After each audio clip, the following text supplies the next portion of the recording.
NFR Extra, we're going to take you behind the scenes in a way you've never heard before. Every 2 weeks, you're going to hear personal conversations with the icons and personalities that make up the world's richest and most prestigious rodeo. NFR Extra. All dirt, all rodeo, all year.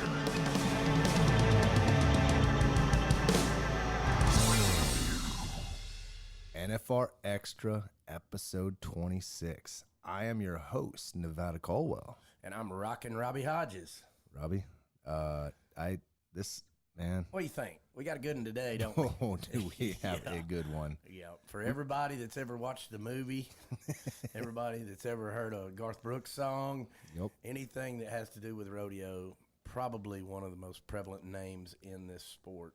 Tuff Hedeman. Yep. Wow. I think they're going to dig this interview, too.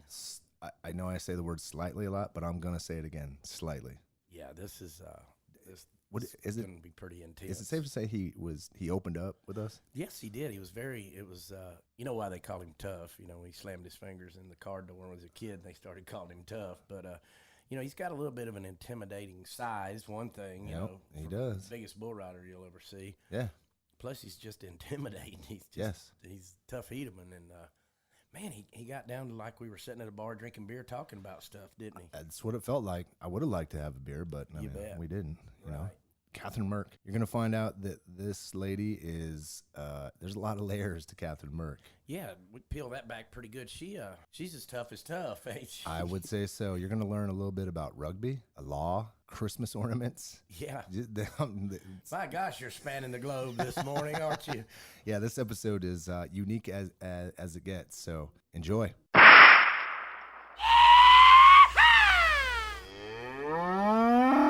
This is Brylan Bentley covering the Rodeo News of the Week. Round 3 of the Wrangler National Finals Rodeo winners are bareback riding Tanner Oss with a 90-point ride on full baggage, steer wrestling Hunter Cure 3.8 second run, team roping Tyler Wade and Cole Davison with a 3.7, saddle bronc riding Chase Brooks with a 90-point ride on Lunatics Party, tied on roping Tuff Cooper with a 6.9, barrel racing Amberly Moore with a 13.62, bull riding Colby Radley 92-point ride on Spotted Demon. Top 3 in the all-around standings are Stetson Wright, Clay Smith, and Tuff Cooper. This is NFR Extra After Dark with Kendra Santos, and I'm here with Hunter Cure, 2-time steer wrestling champ of the world 2013, 2015, here at your 5th NFR. So round 1, to go back, you were 4-7, just out of the money. And round 2, I felt like you were lucky to walk away. From your perspective, tell us. Well, certainly. We had a few things go wrong in that run, and I feel actually blessed to be able to compete the rest of the 8 performances, much less be able to win. So I'm fortunate to be here, but also glad to be at the South Point. For those who didn't see it, can you describe from your perspective what it was like? I mean, what basically happened? Well, I didn't know this till after, but I ended up catching the steer towards the back end of the arena. What I didn't realize at the time was the Hazen horse was pushing the steer not only down the arena but across me, and the steer fell on me, Hazen horse fell on the steer, and we were all in a great big pile back there at the end of the arena for a little bit. But fortunately, everything walked away unscathed, bumps and bruises, and just very blessed to be here. So. Besides literally kind of like tearing your shirt off, you seriously didn't need chiropractic work, you're not sore, nothing? Oh, I can't give away all my secrets. Okay, but you immediately, moments later, you were already counting your blessings. So here you are. Okay, so then you come back tonight, win round 3, 3-8. Yes. And so I would love, everybody talks about the highs and lows, the peaks and valleys of rodeo. So how do you bounce back? Like, do you walk away last night and say, okay, well, tomorrow's a new day? I mean, how do you come back and then win the round like that? Well, so I feel like that's the object of being a professional, right? So last night I walked away from the arena, A, feeling fortunate, but B, also we were looking for the correct video angle so that we didn't get from the CBS Sports shot to see where we needed to analyze our runs, find our deficiencies, fix it today before we showed back up. So I feel like we were able to do that, and we drew a little bit on the other end of the spectrum on cattle as well. But I left there last night knowing that we had some problems. We needed to address that. We're going to show back up to work today, and we're going to do our best to right the wrongs that we committed yesterday.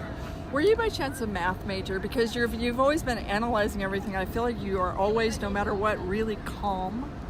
Were you a math major? Seriously? Oh, I graduated an economics degree. Pretty close. Stats. Numbers don't lie. They're the most honest thing out there. Okay. You chose fellow 2-time champ of the world Lee Graves to haze for you here. Why? For more than one reason. He's hazed more than anybody else outside of Sam Duval that's in the arena this year. In addition to that, Lee's won the world on the steer wrestling side 2 times, so he understands both the left side and the right side of what's going on in our dynamic.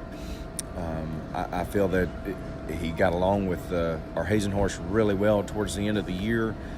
He was always the number 1 choice for me to go to, but more than anything, he can bring outside perspective and counsel to a person. I find that when you're at the top of the mountain, it can be a very lonely place where it's hard to seek counsel to try to elevate yourself back to that same position. And he can provide that balance for me, that he doesn't have skin in the game, so he can be an outside coach plus a hazer, and we can keep things internal and work on getting back to the top of the mountain. Does he tell it to you straight? Has to. There's if you cover it up with niceties, then there's no way to ever get back to the top. Fair enough. Okay, speaking of the top, last thing I wanted to ask you, King of the Mountain tonight, so back to the highs and lows and peaks and valleys of rodeo, how do you keep this going? You know what I mean? How do you keep this rolling on? What's the mindset part of it? The mindset is,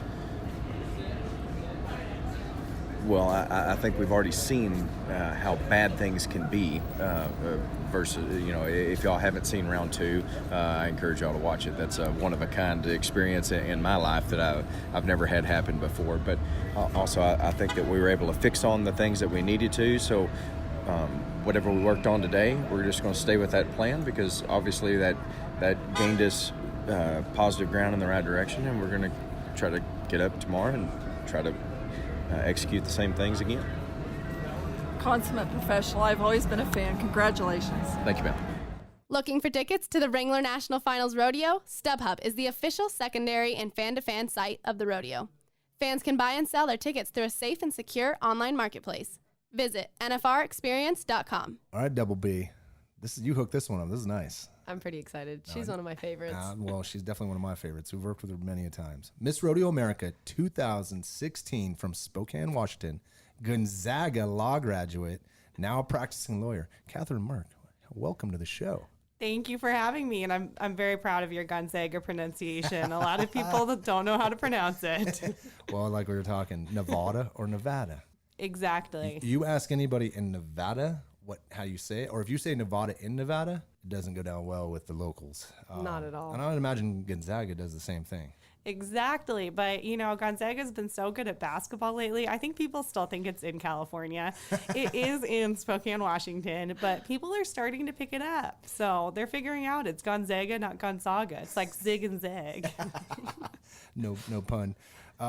We know you were Miss Rodeo America, but tell us how you have used that experience in life. Like, is it life-changing? Is it a little bit more, give you elevation of things? I mean, what has it done since you've won that? Because you've done a million things, but this is one big thing you've done. Oh, you learn so many life skills as a rodeo queen, and I grew so much, first as Miss Rodeo Washington and then Miss Rodeo America, and through preparing for that competition. The discipline required, a lot of girls don't understand before they get into it that, we have written tests, but the adaptability is one of the biggest things for me. I really like schedules, I like organization, I've always been that way, and I had to learn that in every way. I just had to, wherever I was, that's where I was. And if I had a schedule, it probably was going to change. So it's made me a lot more adaptable. But the people are a huge part that has helped me along the way. It truly proved to me that I could accomplish any goal I set my mind to if I worked hard enough. Yep. And that really helped with graduating with law school. I'm licensed to practice law in 3 states, which was really exciting. But I got my legal internship through rodeo when I was Miss Rodeo America. Nice. I met the vice president of the Wyoming Stock Growers at Cheyenne Frontier Days, and he hired me to be his legal intern. So, Oh, nice. I mean, people don't understand. It sets you up in all sorts of ways. You meet people you'd never dream of. And so it really helped me. And of course, when I interviewed at my law firm, they're like, so you have no trouble speaking in front of people. You'll be fine in court. You were Miss Rodeo America. Well, and I think we've talked about this way back when we hung out with you at a photo shoot, but there's a huge difference to what you guys do physically compared to something like some other pageant that... Explain a little bit about that, So that's something interesting. And we had Cassidy Cabot Bach MC our fashion show yesterday. And like she said, these girls work all year as title holders to put themselves up to be judged just to get put to work again if they win. Yep. So the actual competition is between 7 and 8 days every year, but it's full time. It's interview after interview. We jump on draw horses. Those horses you see the contestants riding in, especially the roughstock contestants at the Thomas and Mack, those are the horses that the girls compete on in horsemanship. They don't warm up. They don't wear spurs. And they're getting between 4 and 5 hours of sleep every night during this pageant. And we still expect them to be on. Yeah, you got to smile all day, all that, even if it hurts, right? But, I thought, oh, my gosh, you get through the pageant and then you'll sleep a little bit. But you are off to the races as soon as you win. And after going through that pageant and then being Miss Rodeo America, there's nothing that prepares you more than going through that pageant and having to be on all the time, jumping on horses you've never been on. It's pretty accurate to what it's actually like. Nice. And yeah, I mean, I can imagine. I mean, I've watched this past 5 years being a part of this, and I see what you all do. Yeah, there's many millions of appearances you got to do. You're meeting people all the time. Well, you gain new fans, right? There's a lot of young girls, young men that are just loving this stuff, and I've seen that. Let's talk about PRCA. We've seen you pop up on PRCA ads and things like that. What's your association with them? What do you represent with them, or what's going on? So clearly, I'm very passionate about the PRCA. I dedicated a couple years of my life to representing them. But from there on out, I've just loved staying part of the PRCA. And what was really neat was our Columbia River circuit. Some of the ladies put me through in preparation for Miss Rodeo America. They put me through the timers training. Oh, nice. And all that knowledge going through the timers training, after I gave up the crown, I thought, all right, I have all this knowledge of the rule book. Let's stay involved with the PRCA. So I worked with some really great women interning at rodeos. That's what a lot of people don't realize. You have to intern to be a timer. So I'm timing rodeos now. So can you explain a little bit more about timing? Okay, so it's pretty funny. Some of my contestant friends are like, "What? You just hit a button and you start and stop." Right? But it is so much more than that. So it's people's paychecks. It's such an important thing. Working with the judges, the contestants, those people. I think that's what really helped me having the background as Miss Rodeo America, being able to understand that they drove all night to be there. They spent hundreds of dollars on entry fees, on gas, everything, and it's completely up to us to make sure that their time is perfectly accurate. So it's a lot of pressure of a job.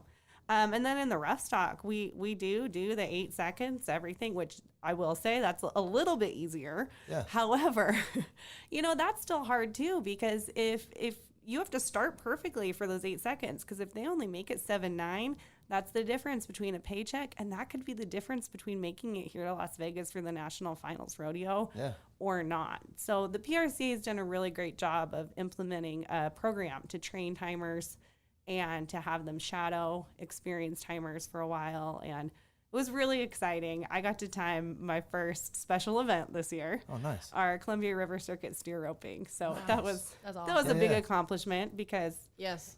Sandy Gwatney is one of my favorites, and Nice. I just want to be like her when I grow up and get to Dual work at secretary and timer. secretary, Should timer, get both hands going. It's ridiculous. So the check national this out. final steer Yes. roping. She's incredible. So I add this, right? Yeah, sure. Is it easy to hit the button? Of course it is.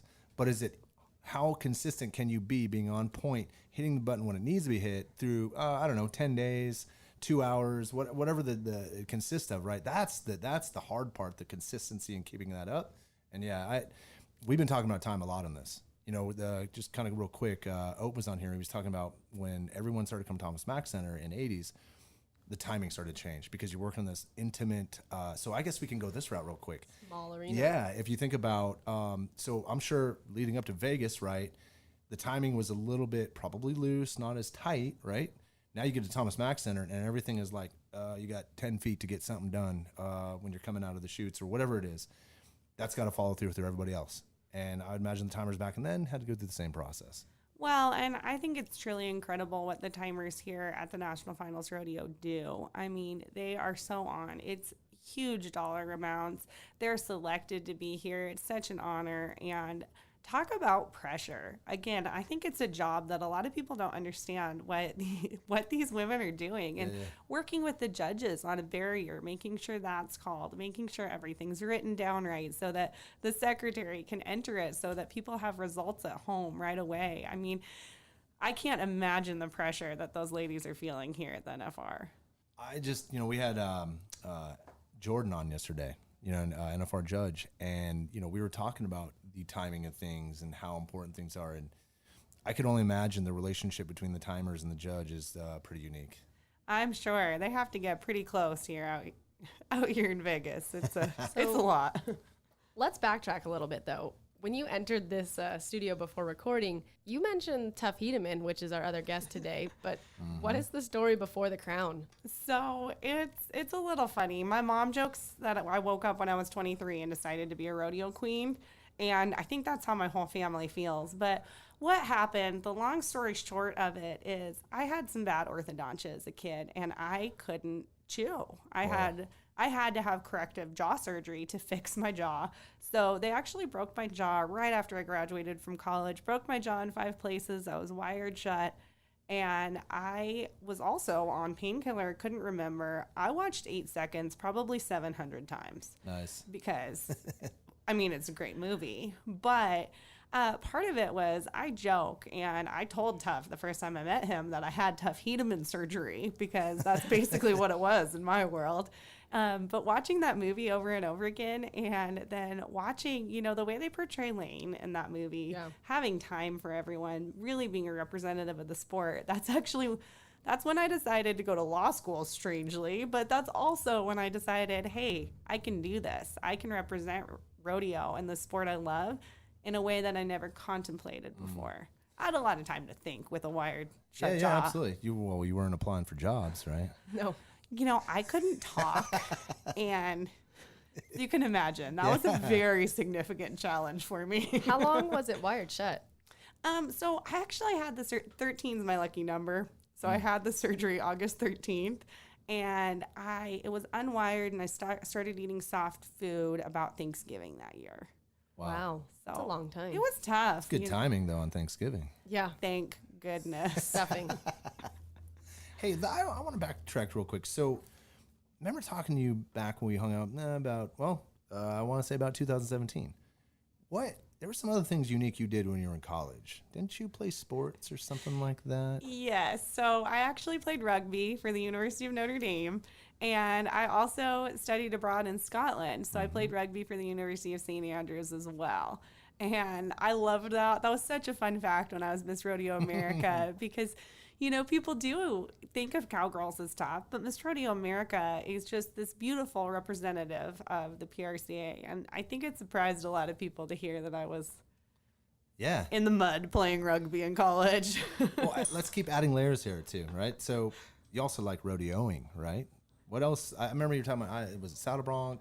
Something that you liked. So I grew up around saddle bronc riding. So I really grew up around roughstock. And something kind of funny is the joke was that I wasn't allowed to learn to rope because if I learned to rope, I'd date a roper.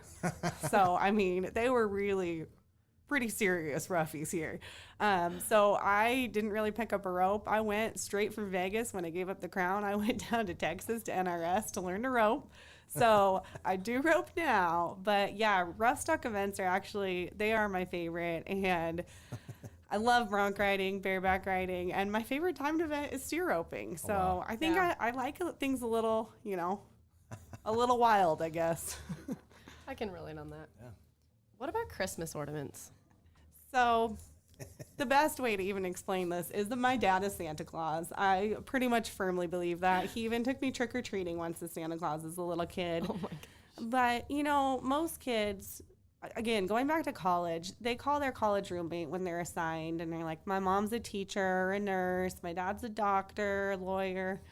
I had to say my parents made Christmas ornaments, which is probably the coolest thing ever, to be honest. Absolutely. So I was really lucky. I grew up in a family business. My parents started right after they got married, importing. My mom designed, and they had glass ornaments made in Germany, and they brought the ornaments over here. So we actually got to go over with them as little kids to Germany, learn how to blow glass. But basically, Christmas is the ultimate in our lives, in our house still. And my parents are retired, and because they're retired, my dad's been growing a beard lately. Nice. And so he really is Santa. But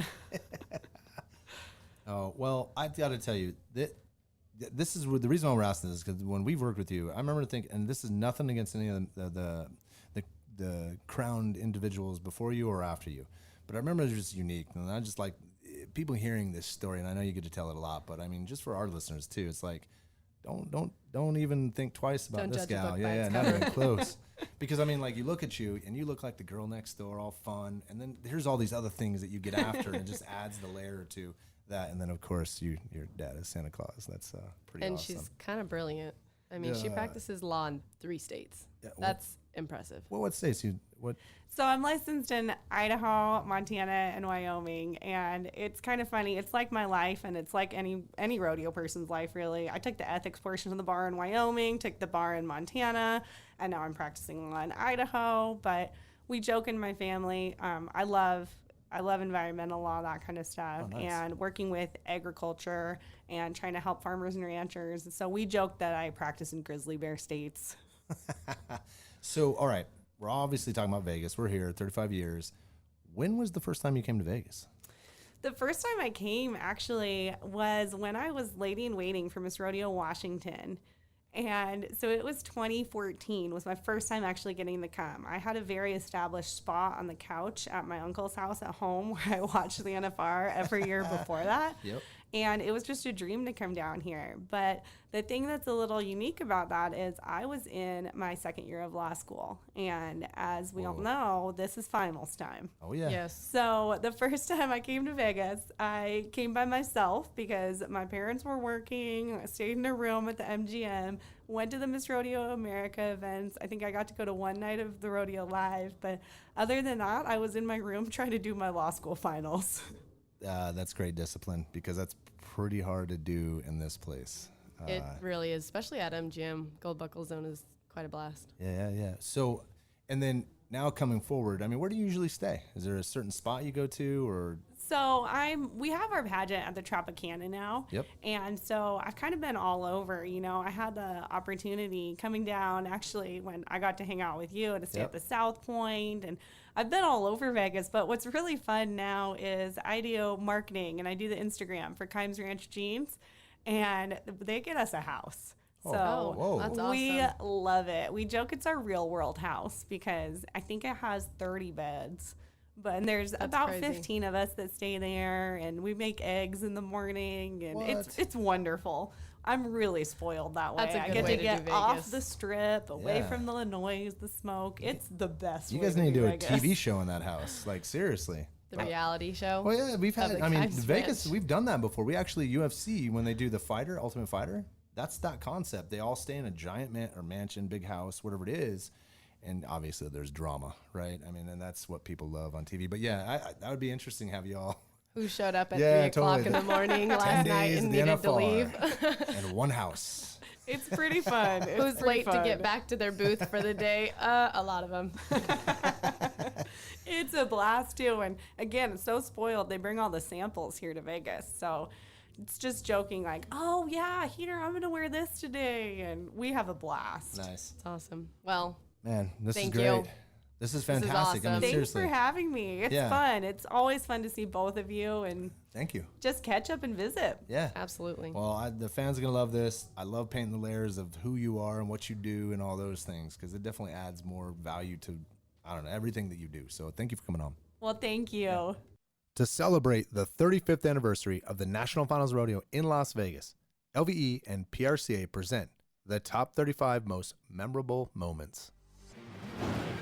How can you have an NFR Greatest Moments conversation without three-time world champion bull rider Tuff Hedeman? His friendship with the late Lane Frost inspired a movie, but Tuff also stacked up the accolades in the arena. Tuff won his first world title in 1986. Look at this bull. He's gonna ride it. Oh, boy. Oh, yeah. He'll ride it. He'll ride it. He'll ride it. Richard Tuff Hedeman, you got it. Lane Frost, his only world championship in 1987, but Tuff won the NFR average title that year.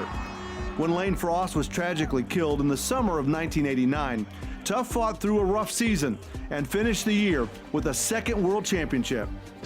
Most important ride Tuff has right now of this week, maybe of the entire year, comes down to one bull again. The Thomas and Mack crowd went crazy that year when Tuff rode his round 10 bull 8 seconds to seal the deal, and then another 8 for his late friend. He's in the inside of that 10. Now what a recovery. Yes, sirree. Tuff Hedeman is going to be tough. Ha ha.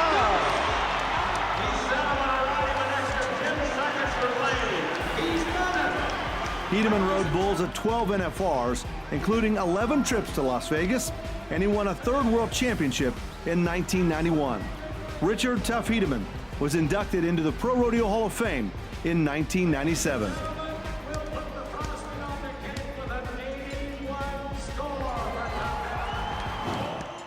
Wherever you listen to the NFR Extra podcast, whether it be on iTunes, Spotify, iHeart, Google Play, or even YouTube, hit that subscribe button so you don't miss an episode. And let us know what you think of this episode or any episode by leaving a comment.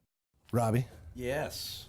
what are we, day 3 here? Yep, day 3. The NFR, Finally. it's 2019, It's upon us. We've been working on this now for All right. about 3 months, and here we are. and I'm going to need you to contain yourself with I this know. guest. Bull riding heroes here Yes, today. that's You better absolutely. believe it.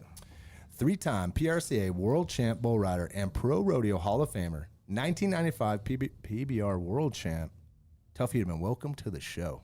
Thanks for having me. You've been coming to Vegas a lot. How important is Vegas to the state of rodeo, whatever event it may be? Not even the NFR, I'm just across the board. Vegas is rodeo. Yep. You know, it's where all the biggest events are, and you know, from the national finals to the, to the World Series Team Roping Championships to now they've got the Wrangler Junior NFR, and it's you got the PBR. You've got when it comes to rodeo and bull riding, Vegas is the spot. Doesn't matter whether you ride or you own bulls or you're a bullfighter, you're an announcer. You always want to end up in Vegas because that's where it goes down. Yeah. So you won your first gold buckle in '86 when your best friend and late traveling partner Lane Frost won the NFR average. That meant something. What did that mean to you? Well, the first time I won it was a relief because in '85, the first year the NFR was in Vegas, I came in with a huge lead, $10,000 lead. I rode my first 5. If it had been over that day, I'd have won the world by $35,000. Oh man! I got bucked off 3 of my next 5. I ended up riding 7 out of 10.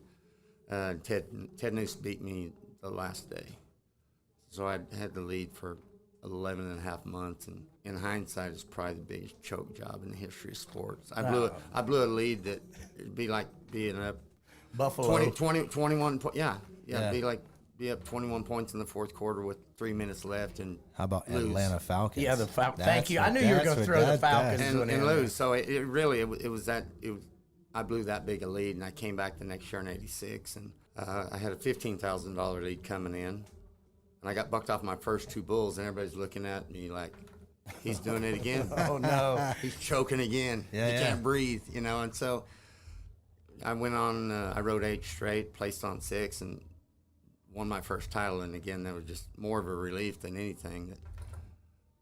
It's Vegas in the NFR, it's a roller coaster of emotions. You win the round one night, and you feel like you're invincible, and you get drilled the next night, and know that you just absolutely suck, and the next night comes again, and you just never know. You have to try to keep yourself in check and don't get too excited or too disappointed too early. Just give yourself a chance. I bet you have to push pause, like if something like that happens where you maybe get bucked off a couple, you have to learn that even out on the road. I mean, because you gotta forget it, right? Well, it's you just have to, for me is the main thing about Vegas is just try to stay healthy, and it's kind of a sports cliche. Take them one at a time, and that's really what you have to do, because every night's a different type of bull. For instance, we're in day 3 here. The first night were just outstanding bulls that they rode. I think they rode 9, but every guy had a legitimate chance to ride. They were just the kind of bulls that if you're NFR caliber, if you made it here, you're supposed to be able to ride them. Last night, the bulls were just, as I said on the telecast, they're part of the NFL, the No Fun League. If they were people, they would be the kind of people that your parents would say, stay away from those guys. The thugs. They're bad influences. You don't go camping with them because they'll steal your sleeping bag and help you look for it. They're just, exactly. Play cards with them. They deal off the bottom. They're just not. They're just thugs. They know how to buck everybody off, and they wind up riding only 3 bulls last night. That's funny. It is when I was riding bareback courses like that, and it takes one bull to either get you started back on a great path, or one bull to ruin about 2 months of good riding, doesn't it? If something gets crazy. This is a different, the dynamic of the NFR is something you just never face anywhere else. Yeah. So where did you stay your first couple of years in Vegas? The first year, I think that we stayed at the Sands.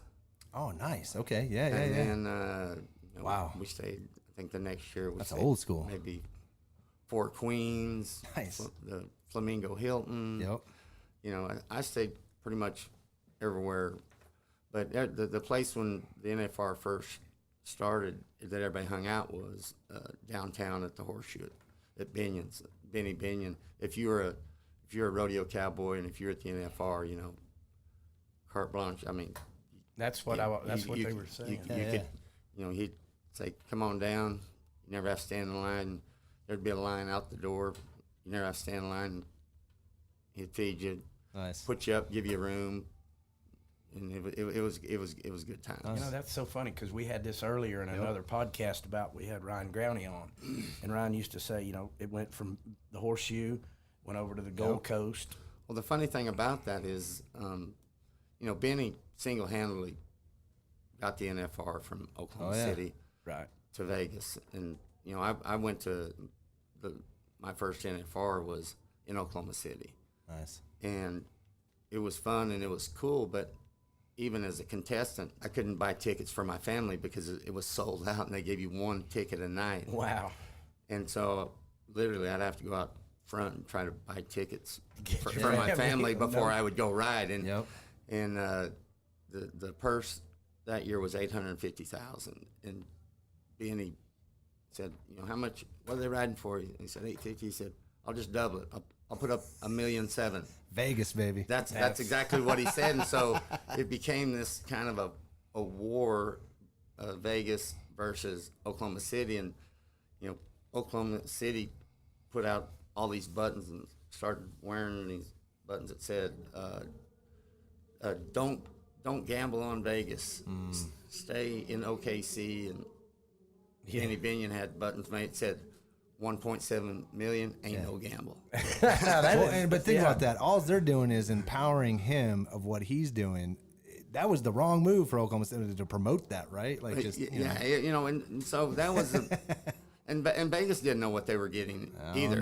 No. They really didn't, but it was a slow time of year for them, and they thought, what the heck, they're going to try it, and it didn't take long for it to take off out here. It just didn't. And when Benny, he told Michael Gahn, I got this rodeo here. It's your job to keep it. Yep. And wow. They've been doing that. And they've done quite a job with it, too. And that's, we always say, everybody went to the Horseshoe, and then Steve Fexer, who is Benny's grandson, he was working for Mr. Gahn at the Gold Coast, and he said, hey, come over and have lunch with me where I work, and I went to the Gold Coast, and this was, you know, early 90s, and there wasn't a cowboy hat one in there. Yep. And this was during the NFR, and so he said, next time you come to town, you stay with us, and I've been staying wherever Mr. Gone is since then. Do you stay at South Point during the rodeo? Always. NFR? Yeah. I wouldn't stay anywhere else. But do you I mean, you're a popular guy, so do you stay in the room, or do you come about, go get some coffee, roam about the point? I mean, yeah, I mean, you know, out there, they treat me like family. Actually, they treat me better than my family, probably. So it's, you know, the first thing I always do whenever I come to Vegas is go to Mr. Gaughan's office and tell him hi, and he's a special guy. Yeah. So I got a question about this. This is more about Vegas and the slim time that you guys perform in. And this is the part that I can never wrap my mind around about how you guys have to stay focused, whether it was the 80s, 90s, or today. You ride for 8 seconds, and you got 24 hours to think about that to another 8 seconds. How do you handle everything going on in this town and to stay with that, to come to how do you bridge that gap with all the things that go on with the 24 hours just for 8 seconds? You know, for me, it wasn't hard. And there was a guy named Jerome Robinson. He qualified for the NFR, I think probably 12 or 13 times. And whenever I first started putting on bull riding events, he was the guy that I hired, and I always looked up to him. And he gave me probably one of the best compliments. He said, you know, that I was the best in the moment guy that he'd seen, because it didn't matter what I was doing, whether it was riding, whether it was doing an interview, whether it was at the party. I'm all in at that moment. You are a moment Caesar. And I don't really get distracted. So for me, you know, showing up and riding, you know, it wasn't like I said, it's only 8 seconds. You know, it was funny, because when I first started qualifying for the NFR, and you know, I got married, you know, my wife said, "Oh, you know, aren't you gonna, you know, go to the room and get some rest?" I said, "You know, you pretty much bust your ass all year long to make it here." I said, "I'm not gonna. I mean, how much sleep? You're gonna enjoy this. Do you really need? It's 8 seconds." So I agree with that. So I enjoy it. I would go out, and whether go to a show, go have a beer, go play cards. You know, I was with Anheuser-Busch for 13 years, so we always did a lot of promotions and go around and, you know, meet, you know, owners and managers of different places all over town, and I just had fun. I agree with that, because I felt like even when I was competing and stuff now, and even in the clowning side of it, you can unfun yourself right out of this business. Do the things that get you here, and then it's just a continuation. It's 10 more days. Yeah, I mean, I always told them, I said, it's not a sleeping contest. I said, if it was, I'd have my ass in bed, and I'd sleep longer than anybody. Well, but it's just not. Those rooms are pretty nice to sleep in, too. It's, you know, for me, it's I enjoy the fact that, again, you bust ass all year long to get here, and so have fun. You know, you're out here to win, and, you know, but to me, don't change anything. I mean, when you and everybody has, you know, the thing about rodeo and bull riding, team roping, you know, it's a very much an individual sport, and everybody has their own different approach, their own different ideas, and, you know, to each their own. You know, for me, right. Speaking of that, enjoy it and have fun. Yeah. Speaking of that, I remember back in the days when you used to come down to Florida when we do the winter runs down there and stuff. Mm-hmm. You're a hell of a team roper too. Oh, I don't know if I'm. Y'all would enter a bunch. We'd always see you or Roscoe or somebody always entering it. And Bronx too. You rode Bronx very well. What made you stop riding Bronx, like when you were in college and stuff like that? What made you? Well, I actually, you know, I filled my permit in the bronc riding. Right. And, you know, the first couple of years I made the NFR, I entered the bronc riding a lot, but, you know, I was just good enough not to be good. You know, I was a good circuit guy. Mm-hmm. You know, I won second at Cheyenne, the bronc riding one year, won the all around up there. There's you something you didn't know. But I've you know, I rode broncs good, but when the real guys showed up, Clint Johnson, Brad Jermanson, Jet Bowers, you know, I just wasn't as good as they were. So, okay, but you're clearly a champion on the bull riding side. We actually had Stetson Wright on earlier over the summer, and he was explaining kind of the challenges between the differences of, you know, bronc riding and bull riding. Which one's harder? Which one has the different kind of? They're just very different. I think the learning process for bronc riding is hard. You get your ass kicked. That's what Stetson said. Learning that over and over. Yeah. But once you figure it out, it's really fun, and it doesn't. There's not a lot of stress on your body. Yep. And it's fun. I loved riding broncs. I just wasn't good enough to be an NFR guy. That's what they say about that. The first time you get on a bronc, you take way too much rein. The second time, you don't take enough. It's just but once I learned how to do it, like I said, I wish I would have been better, but I just wasn't. Right. Well, that's and I roped. I won the high school championship, New Mexico high school championship. You got championship blood, is what you got, Tuff. Yeah. So I love to rope, but again, I couldn't rope at the level that these guys. But I would say, and I've got 3 boys, and they're great guys. They are that, and they can do a little bit of everything. They're nice. They're well-rounded. They're educated. Well, Lane drags bulls, they're good athletes. Yeah. They can do a little bit of everything. But I told them, I said, if you're ever going to be, it's cool to be good at a lot of things, but if you're ever going to be great at something, then that's all you do. You don't do anything else. You don't. Tiger Woods played golf. He didn't play baseball and football, and stuck in he played golf. So let's fast forward to here. We're here in 2019. You're heavily involved in Vegas with rodeo. How's it telecast? How's this whole TV thing? How are you liking this? I mean, is it a little? It's fun. I enjoy it. This is I've done TV in different capacity since the mid '90s. Yep. Doing it here is different because I'm more of a sideline guy. I'm back behind the chutes, so you don't have the interaction with the other broadcasters, with Jeff and Butch. Yep. So the only challenge is not speaking over them, and them not speaking over you. But the first night, I think it was okay. I don't think it was great. Yep. I think last night, I think it was pretty good. Hey, just like when you were riding, or do they do that? You can go review tape. You can, Well, right? that's a tough thing to do, is watch your own self on television or hear it, isn't it? It's a little. Yeah, I'm not big on watching myself. I don't anything. listen to these very often. I love them. Yeah. They did they did a couple 30-minute shows on Omni the other day that I think they called them Bullseye something. Yeah. With Metters, yeah. Oh, that's awesome. I watched preview you coming on there, yeah.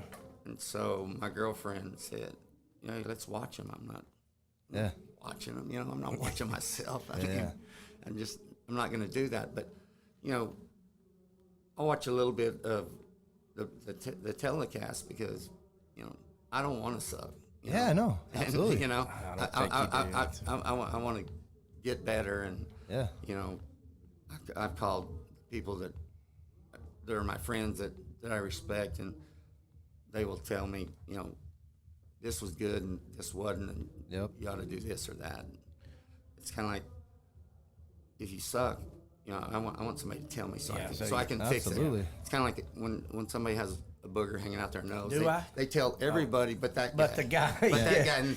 You don't, so I know. Well, if I do, I want them to tell me so I can fix it. Yeah. So I tell you, but I wouldn't tell Robbie. I wouldn't tell Robbie. Thank you. When I'm on TV, if I suck, I want you to tell me. I don't want you to go tell somebody else, because I want to fix it. I want to. What do I got to do to get better? 100%. And you followed a pretty good bunch of guys with Donnie and after the show, I talked to Metters, and what do you think? What do I need to do? You just tell me what to do and how to do it. Metters, he'll tell you like it is. Metters is gold. He's a good guy. And, he will tell you exactly what you're doing right and what you're doing wrong.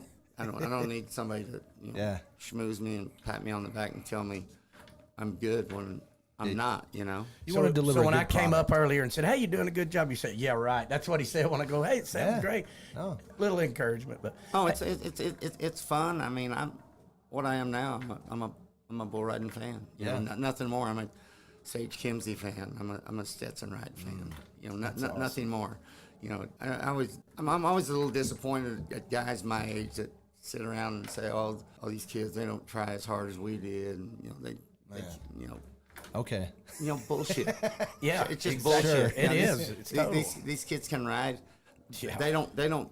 Their riding percentages aren't as high as mine was, but the bulls are so much better day in and day out. I mean, the video doesn't lie. Yeah. And so I hear guys my age like, oh, well, I can't believe, they just don't have any try, don't have any heart. And I'm like, you don't have a very good memory, but there's video of you. You can have rode that son of a bitch. Yeah, exactly. You know? Exactly. I seen you at the national finals land on your feet and didn't appear to be the biggest, boldest effort. So, But were you going through that when you were young? Like, were they saying these things about the young guys coming in? It seems to be generational. Right? I don't know whether they did or they didn't. I didn't give a shit what they said. That's right. And I still don't. You bet. I try to be a straight shooter to myself, and I usually have a pretty objective, Right. If I'm good at something, or if I'm okay at something, or if I suck at something, I acknowledge it. I don't try to sugarcoat it. Yeah, no, that's awesome. The 80s, we all had the tape with Bobby T and all of them talking. I rode bareback courses, but I still loved it. We called it the bull riding heroes, the 80s, the Lonnie Whites. And then goes when you came in, and we'd watch all those tapes from Oklahoma City all the way to the first few in Vegas. Who were some of yours? Like, we had y'all as bull riding heroes at your age because you're that generation and a half above us. Who were your guys? I mean, what was your favorite guy to watch, or what bull riding heroes did you have, I guess would be? And, you look up to guys like, Donnie, even Donnie and I are friends. He's a little hard to like sometimes. Yeah. Kind of like, probably No. people feel the same way about me, but, Donnie was, how I know Donnie was good and great. Not that he didn't win world championships, but he would kindly tell you how good he was and how great he was. Oh, we had him on the podcast. Yeah, you bet. You bet. So, That's short story, and I think it was like 86. We're in Rockford, Illinois, at World's Toughest Rodeo that Gander used to put on. It's on a Sunday afternoon. Me, Jim Sharp, Lane Frost, we fly in and we ride, catch a cab back to the airport, and Donnie's there, and he gets in the cab with us, and he gets in the front, of course, because he's the champ. And well, I'm the champion. I'm gonna ride up here. and so Jim and Lane and I are in the back and get in the cab, and the cab driver said, "Cowboys, huh?" And I said, "Yeah." He said, "You ride bulls?" Donnie said, "Better than any ever. Better than anyone ever." You see this back here? They ain't And nothing. that's what I was telling him. I said, I never knew you were great until you told me. That is awesome. Hey, you brought up Jim Sharp. I got a question. This is because I'm always fascinated by the feats and the records and the things that are set. 10 straight bulls at the NFR. I think Robbie and I were talking about this earlier, right? And it seems like there was only 3, right? Thinking about this, I think of baseball hitting over 400, averaging a whole season like a triple double in basketball, kind of like what's his name from Oklahoma City, Westbrook. I mean, did you set those kind of things? Did you look at those things like when Sharp did that? It was like, man, I want to do 10 straight. I mean, obviously you want to do that as well. The year that he rode 10. Yep. I rode 9.5. I actually rode 10, and I got pulled. Bull had big horns. I came down, hit his horn right here. And the dumb rule. And I got it. I got a 0. So I rode 9. You always want to ride 10, but Donnie used to, and Donnie's an 8-time world champion, and he is one of my heroes, and I just like to give him grief. But I always, people always say, well, who's the best bull rider in your opinion? And I don't look at it as, if you're using championships, well, Donnie's 1/8, so that's unmatched. I always kind of looked at who's the best on their best day, who's the best guy, and I thought by far and away Jim Sharp was the best guy I'd ever seen. Wow. And that would always offend Donnie. I said, I can't help it. I said, he was better than you, and he's better than me, and I'm not mad about it. Yeah, right. Makes the sport better. But nobody ever rode 10 bulls, TNFR, and Jim Sharp came and he did it. But what people don't understand, and this is my fact, is this is how I back up Jim Sharp's the best I've ever seen. Yeah. Over the course of 3 years, he rode 23 in a row. Whoa. Holy cow. Whoa. Over a 3-year period. Wow. 23 in a row. That's pretty good. Yeah. So the middle, I see. That's pretty good. So do the math. So from like it was like I think between 80s, I'd say 87, 88, 89, over that 3-year period. You know, but I can't remember how many it was. The first that he wrote like 4 or 5, and the next year he wrote 10, and then he wrote the last one. What broke his streak was in '89 when I ended up winning the world. We're walking down the tunnel, and the girl that was in the barrel race, her name's Beth Broderick. She was a good friend of Lane Frost, and nice. And I'm walking down there, and she said, "You know, do you have a chance to win the world?" I said, "I got no chance." So let's talk about what you got on that shirt right there, the Tuff Hedeman tour. When did you start that? And talk a little bit about how the impact in Vegas that is, and the tour, and just let's just call it the 2-minute elevator pitch for the Tuff Hedeman tour. Well, everybody kind of looks at it as it's new and this and that. I started putting on bull riding events in 1992. Yep. You know, the first PBR finals pretty much was in Fort Worth, and it was in 93. Yep. And so I've been producing events. You know, I was still riding and producing events because after riding for 10 years, I had a neck injury, had surgery here in Vegas. Yep. You know, where I hit the ground in the 8th round, I paralyzed and man, oh man, didn't think I'd ever ride again, and so I had to come to the realization. I mean, I might get a real job one of these days. Yep. So I started producing events, and that's the closest thing I've been to a real job. So the first 12 or 13 years, I did Fort Worth. It was a PBR event. It was voted event of the year for every year. Yeah. And then the PBR was just a sanctioning body. Yeah. I produced the event, and after I left PBR, first year it was a PRCA/CBR event, and then it was a CBR sanctioned event, and now it's an independent tour. It's back to where you started. It's an invitational tour that has no sanctioning body, and it's kind of like to me, I think it's like I just invite the best guys, and I still do. I'm going to do 8 to 10 televised events a year, and it's like I'm an artist without a label, which is fine. I don't need an organization to tell me. And that's not the first time that's happened. How to do it. No. Because like George Paul, that was a non-sanctioned back in the day, right? I mean, it was It's just a bull ride. It's an independent. Yeah. It's kind of like, to me, it's kind of like a select tour. I don't want to put on 25 events. I want to put on 8 to 10 really, really good events that guys like Sage Kimzey and Stetson Wright want to come to. Yeah. So, I mean, you're doing what you love and what you know. Yeah. So you're really not working. It's what I know how to do. Yeah, you're living. I like producing events. I'm pretty good at it. I mean, it's not rocket science. All you got to do is be good to everybody, and it's not that hard. That's so true. As a bull rider, I know what a bull rider wants to do. He wants to get on good bulls, ride for a lot of money. That was always be treated with some respect, not to be told what sponsor they can or can't wear. Yeah. That was always the best drawing point. Now, I got to talk about him a minute as my buddy, because I've worked a bunch of those with him. Yep.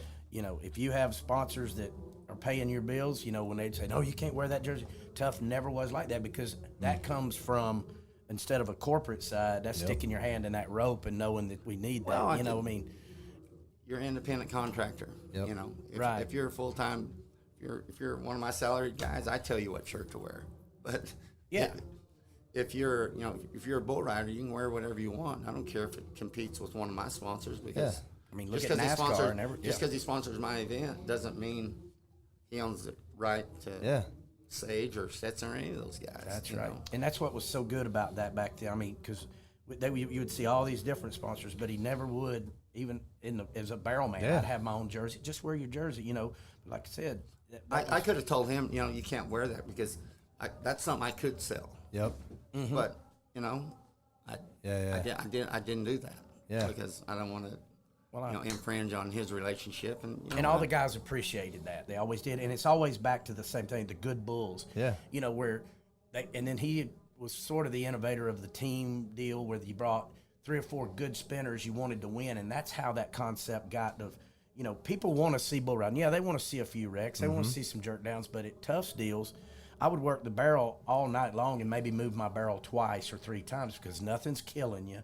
He loved the good ones. I mean, now they're rank. Don't get me wrong. They weren't duck spinners, but they were just good because just like from a competitive I'm side. adding that to my vocabulary, duck spinners. Duck spinners and well, swamp the bramers. The whole thing is it doesn't matter whether you get, what kind, if you get, juicy spinners or if you get big bad eliminators, hunks of shit is what I call them, that are no good. It doesn't matter what kind of bulls you get. The same guys are going to win. Sage Kimzey's going to win no matter what kind of bulls you bring. Yeah. Because he's just better than everybody else, And, if you give everybody, all I want to make sure every guy that enters has a chance to win. Yeah. And if your bull isn't any good, then you get a reride. And it's just that simple. And I don't care if it's your first time event or you're a 5-time world champion. Yeah. I don't have favorites. I don't care who wins. But when I was riding, all I wanted to do was have a chance to be competitive. I wanted to, I never wanted to leave there and think I got screwed because my bull sucked or, That's fair. I just want to be, if they leave my event and they didn't win anything, it's because they didn't ride very good. So I skipped this to ask this earlier when we're going back in the 80s, but when you were coming from Oklahoma City and here, we had Oat Berry on the other day, and he was talking the many changes that it made to rodeo coming inside the Thomas Mack Center. Was there a bigger difference coming into the smaller arena riding? I mean, did it change anything for you guys when you had the openness, or did it really do anything? Doesn't have any effect on bull riding. Team rope and steer wrestling here is some. They don't have this set up very often. Yeah. But for bull riding, hell, you can do it. And we do it in the 90 by 90. Doesn't matter. I put bull ridings on roofs of places, parking lots. I can put on bull riding anywhere. He's not kidding. And you don't have to. The bulls are going to be confined to a pretty small area. No, that makes sense. If they're any good and they're the right kind. Yeah, while we're talking about that, and I know I don't want to divvy off into the same old Bodacious stuff, but what do you think is your opinion? I like to ask this to the real contestants. What do you think the rankest, hardest to ride, not meanest, all of them are mean, but what's the rankest bull you ever remember? Of course, leave out Bo, but what do you think is? There's a lot of them. It's like saying, was Jim Sharp better than Sage Kimzey? I see.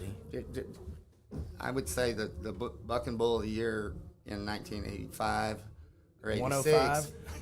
105. 105. 018 Cowtown, 14 Pacific Belt, Mr. T. Those bulls, they would be Bull of the Year this year. They're at the same level, but the difference is now they're all good. They're all buckers now. Yeah. You just don't have. You shouldn't have because there's so many good bulls out there now. I disagree. Some of the bulls that they bring here because again, they're just pieces of shit that know how to throw somebody off. Yeah. Yep. But if you ride them, you're gonna be 79. I got you. What do you think? I don't care how hard they buck if somebody can't ride them because it's matter. Bull riding. Yeah. It's not bull bucking off. People they can say what but people like bull riding if guys ride. I mean, if everybody gets bucked off. Yep.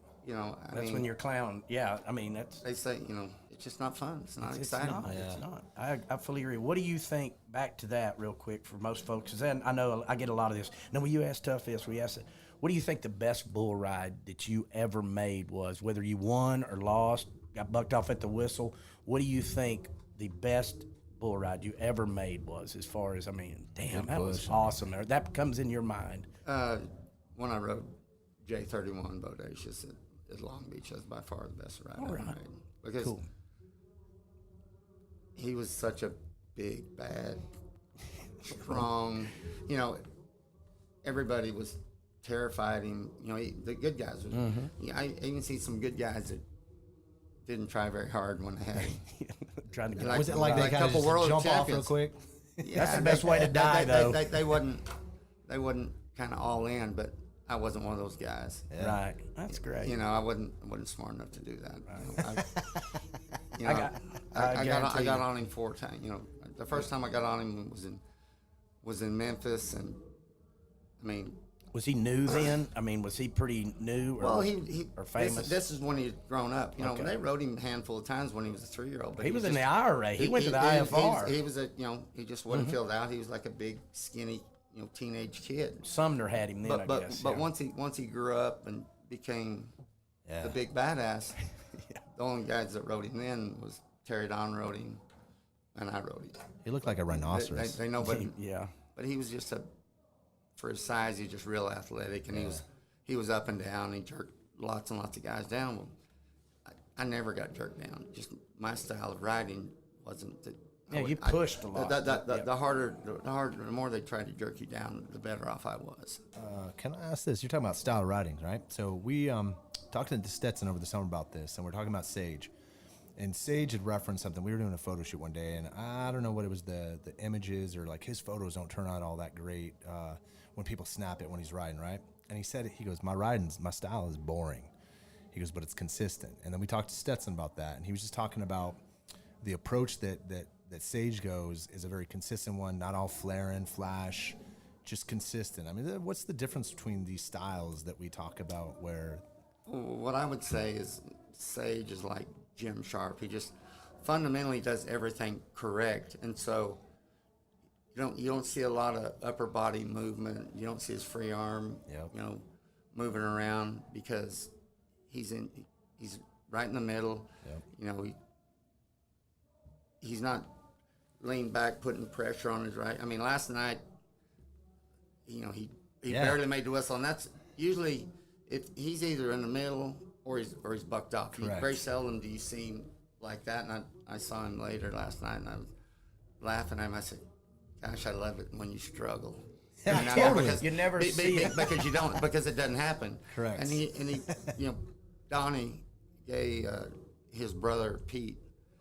He said, watching Jim Sharp ride bulls is the most boring thing he could think of, because he just makes it look easy. And that's exactly what Sage does. And Stetson and Sage can ride the same bull, and Stetson's going to beat him probably 2 to 4 points most every time, because Stetson, he rides a little more straight up and down. Yep. And when you do that, he gets a little more rock back, a little more pressure on his arm. So he has a lot more movement. Yep. And the bull will be doing the same thing, but when Sage rides him, they say, "Oh, well, he just didn't buck. He didn't have his normal trip. He was just nice today." Gosh, and then, but when you can put them both on the same bull, and they look like they're bucking harder. Yep. With a guy like Stetson, or a guy that rides a little more up and down, and a little further back, because they have to use their free arm. They have to make big, wild, the old Denny Flynn moves, sweeping moves. But when you're right in the middle, there's no need. There's no need for that. That's a lot of discipline. But it's he's going to get lower scores most of the time. But in the history of the world, the guy that wins the world championship has always been the guy that makes the whistle more times than anybody else. Yeah. It's not about the judging. People say, well, the judges don't like me. It's all bullshit. Consistency. Make the whistle more. Yep. Sage is the world champion. Yeah. Sage has never been beat. He's like the Globetrotters. Yeah. Since he playing started, the Generals. since he started, he's won the world championship every year. Yeah. And why? Not because his mother's judging. Yep. Because he just makes the whistle more than anybody. Yeah. And the judging doesn't have shit to do. You're saying he gets base hits and he just keeps them coming. Yeah. Every day. Yeah. It was day in and day out. Consistency. Yeah. Trevor Brazil, when I think about that. Yeah. I mean, seriously. I mean, I know we're talking about bull riding, but anyway, it's just about consistency. You look, I watched a piece on they did a piece on 2 black kids out of Houston. Yeah. What was it on? Ezekiel. Yeah. Elliott. That was awesome. And it was awesome, but you have a couple of guys. One says, well, he would have been he thinks he would have been a world champion if he wasn't black. I'm like, you ride at 32%, okay? Sage Kimzey rides at 70%. Yes. Yeah. Oh, 100. Yeah. Yeah. 89. Get off in there. And- I and- fully and- agree. In 89, I rode 89% of. I got on 130 some bulls, and I rode 89%. Holy I cow. Do made the the math whistle. there. I Yeah. won the world because I made the whistle more than anybody else. Yeah. Yes. And that's all it is. The guy that wins first, second, third, and Making a fourth whistle. the most is going to be the world champion. It's yeah. And so NASCAR it consistency. has nothing to do with your skin color. It has nothing to do with who you know. Yep. You know how cool you are, how uncool you are. Yeah. It doesn't matter. It doesn't matter what. Who. Ain't nobody working that out with the bull. The cool thing about bull riding for me was it's black and white. You know. Yeah. Yeah. You didn't have to know anybody. Oh, will you get me in or help me out. You know. Yeah. If you won, it's your fault. Yeah. If you didn't, it's your fault. And it's very black and white. Yeah. Nobody helps you make the whistle. The hardest thing for me when I retired and you're in business, it's not always black and white. There's a lot of gray at the end. I get that. I'm a black and white guy. Yeah. It either is or it isn't. Yeah. I got to say this real quick. My NASCAR days, Yeah. Dale Earnhardt, every time you ever saw him, and he knew that you rodeoed when we would go to the races and stuff. Mm-hmm. Hey, you ever see old Tuff Hedeman? He loved Tuff Hedeman as good as anybody in the world. I got to know him pretty well, and he was a super guy. And yeah, he was just like you. There is no bullshit with him. And that's what I love about him. My boys, got to meet him, and the first time they had the race at Texas Motor Speedway, and I was out there and was supposed to drive in a Legends car or whatever, and it comes a downpour, and we're trying to get out of the rain, and Earnhardt sees us and says, "Hey, come over here." And so we go and hang out in his trailer, and my boys watch movies, and they go back to school, and we went to races, and so was it fun?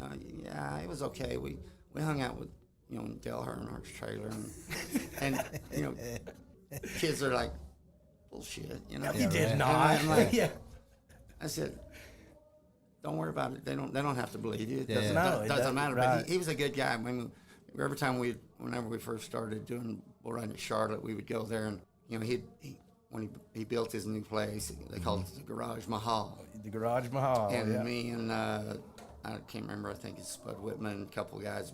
We went out to take a tour and say, "Hey, come on out. I'm going to show you my new place." And we get there, and he's meeting with. You could see him in a conference room with windows, and there's 3 guys, and they're all in their GM. They're all in their suits, and he sees us, and he just stops the meeting, and comes out, and talks to us, and That's awesome. Tells his brother to take us on the tour, and he was a hell of a guy. That looked like a college campus when you went there too. DEI was. The similarities in what he did.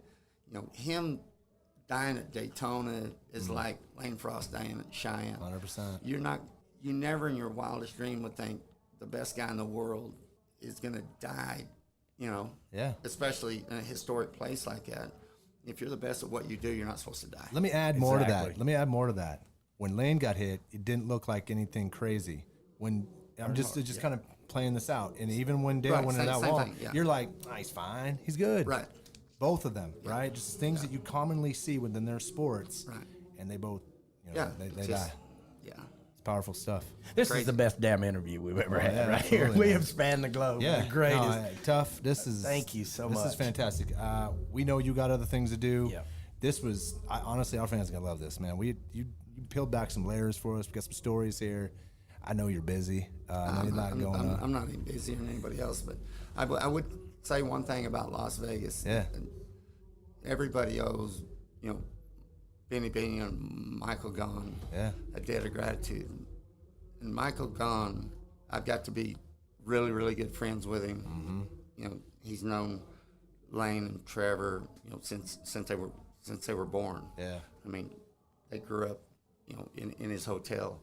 And the first time I got hurt was in '93 here, and I was riding, and I knew something was going on in my neck. And on Friday, this was on a Friday night, Dr. Evans, who we lost this year, he comes to me, he says, be in Dallas. NFR was over Sunday. He said, be in Dallas on Monday. We're going to get you an MRI. And this is back when MRIs weren't as common as they are now. They'd taken X-rays, but the X-rays don't show the tissue. But I get on that night. I'm winning.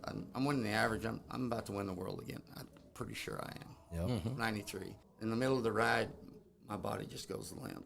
I hit the ground and I'm literally paralyzed. I can't move. I'm laying there. I'm laying there in the arena, and Dr. Freeman comes out, and I'd say, I must have broke my neck. I said, because I can't feel anything. I can't move anything. Oh man. And you think getting on Bodacious is scary? Nah. Yeah. When you can't get up and move, that's scary. Oh yeah. And what it did, I had a herniated disc, and you get too much pressure on your spinal cord, it just shuts off. Oh wow. And luckily, there was no damage. Yep. And so it came back, but I needed surgery right away. Michael Gahn comes in to the ER, and he said, how you doing? He said, you happy with the doctors and Dr. Freeman? Luckily, there was a guy, I think his name was Mark Havens, but he's a very he's a badass surgeon. So they did surgery on me the next day. I'm in the hospital probably about, I don't know, maybe 3 or 4 days. Every day before Mr. Gahn went to work, and every day after he got off of work, he came to my hotel room, or not to my hospital, and checked on me every day. And so whenever they let me out, he came pick me up in a limo, his limo. He drove me straight to the airport, put me on his jet, flew me home. The cowboy myth of Michael Gahn. So 2 years later, PBR finals. Yeah. Bodacious hits me in the face. I get up, and I'm walking out, and blood's everywhere. And I'm telling a good friend of mine, Bill Carnes, he's walking right by me.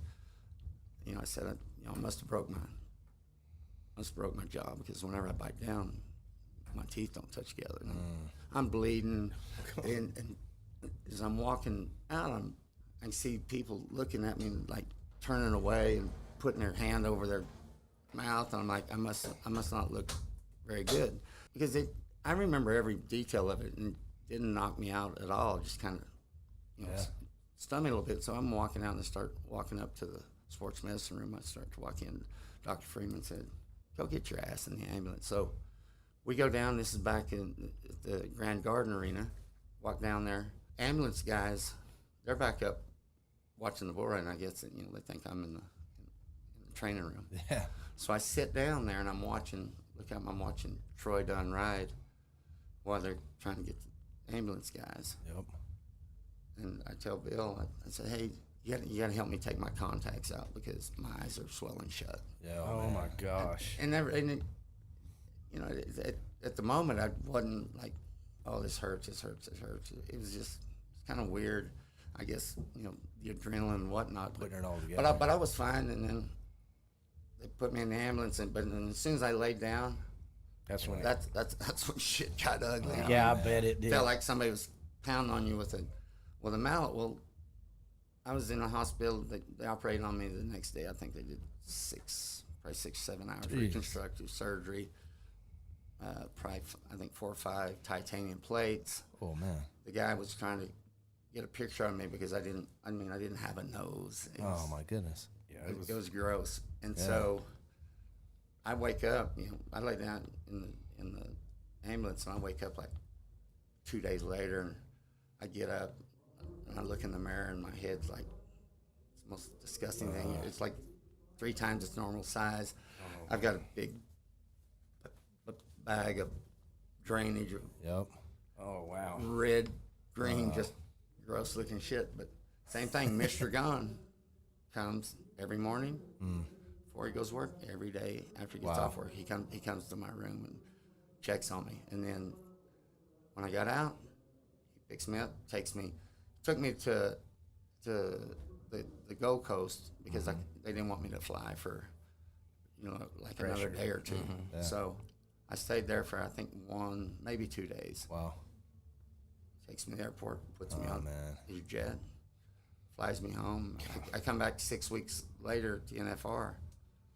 I'd lost like 26 pounds, and I wound up getting on. And as soon as I get here, I go see him, and he says, God damn, I'm tired of flying you back. He said, just quit that shit. Yeah. He said, yeah, I got plenty of money, but goddamn, I'm tired of flying you home. Yeah, and go to my buffet so you can get those 26 pounds back. That's the kind of guy he is. He is such a testament. Wow. Well, this is amazing to end on that note because Michael, there's no doubt about it. I mean, the things that I know from my, from the LVE angle, gigantic, right? Everything influences, I mean, it's amazing. He said every time I go, first thing I do is go see him. Yeah. He's always, what do you need? I just want to say hi. But my boys growing up, he'd always look at me and say, hey, stay in school, get an education, and don't act like It's good advice. Don't act like I don't know. I wouldn't mind my kids. Hey, Tuff, this was awesome. This was a great Thank interview. you for coming on. Thank you. I know you're so busy with this, and you keep doing the deal over there. You got a knack for that. That's good. Hey, real quick. Can I compliment you? I thought it was great. You're my friend. I was telling people they got there and they look down there and they're looking at the barrel's empty. That's all I got. I said, that's the best we can do. He said, he's all we got. So. Man. Exactly. Well, this Thank was great. you so much. Thank you for coming on, Tuff. You bet. There's some fantastic stories. Thank you. Thank you. Thanks for listening to the NFR Extra podcast. Make sure to give us a review and rating on wherever you listen to NFR Extra. For more information regarding the Wrangler National Finals Rodeo, visit nfrexperience.com and follow Las Vegas NFR on Facebook, Twitter, Instagram, or YouTube. Gotta make it out to Vegas, where the big boys roam, with the rovers and the racers and the bulls and the broncs, and the ladies in the skin-tight wranglers and the cowboy hat.